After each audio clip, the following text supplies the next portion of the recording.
আপা হাঁপ কি অবস্থা লেদি রে? আমি আইসি তো করে কোন কথা কইতাম বাইরে।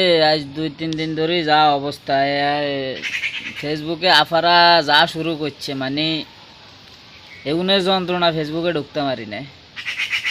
সকালে ঘুমিতে উঠলো রাসেল ভাইফার, দুপুর দেয় রাসেল ভাইফার, বিকাল রাসেল ভাইফার, রাত রাসেল ভাইফার, মানে চোখ বন্ধ করলে রাসেল ভাইফার। হেগুনে যে মিলে শুরু করছে, হেগুনে শুধু কাল কইব আঙ্গ এ রাসেল ভাইফার আমার এক্সের কাছে কিছু ওরে বাইরে বাই। তাহলে বুঝিস তোরা মনে করস না রাসেল ভাইফার তুমি বিষাক্ত এক্সরে লই তোরা থাকিও তোরা মরস। তাহলে রাসেল ভাইফার তো করে কিছুই করতে পারতো না, তোরা রাসেল ভাইফার হলো এত চিন্তা করস কিনলেই। আর রাসেল ভাইফারও মনে করস না এক বিপদে আছে তোকে দেশে আই। দুই যুগের মতো মনে করস না যে তোকে দেশে বিলুপ্ত আছিল, দুই যুগ আর আইনের আর তোরা যে মিলে গবেষণা শুরু করে দিছ তো রাসেল ভাইফারের লই।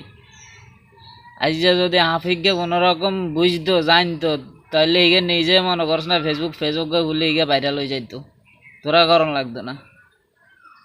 এর রূপে বইন রে এক রাসেল ভাইফারের নাম রাসেল হয়েছে, আর তোরা আঙ্গুর লই যে এভাবে ওষুধ বইন মনে করস না। আমরা না হারি ফেসবুকে ঢুকতাম, না হারি কিছু করতাম, শুধু তোরা আলম দিন রাসেল ভাইফার লই আসস।